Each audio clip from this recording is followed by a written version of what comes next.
Pero no hay nada más impactante en la neumología que ver a una persona toser o expectorar sangre. Les quiero hablar un poquito sobre la hemoptisis, o sea, las principales causas de hemoptisis, que es la expectoración con sangre. Es que en nuestro país, una de las principales causas de tos con sangre, y digo nuestro país porque somos una región endémica, tiene que ver con la tuberculosis.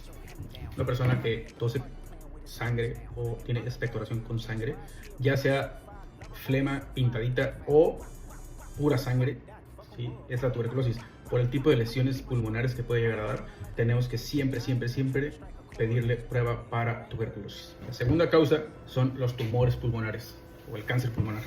Desgraciadamente, cuando este síntoma aparece es porque el cáncer ya está avanzado, pero es de las causas más frecuentes también. Y la tercera son las bronquiectasias, que son cicatrices de los bronquios, que a veces se le puede encontrar la causa, a veces no.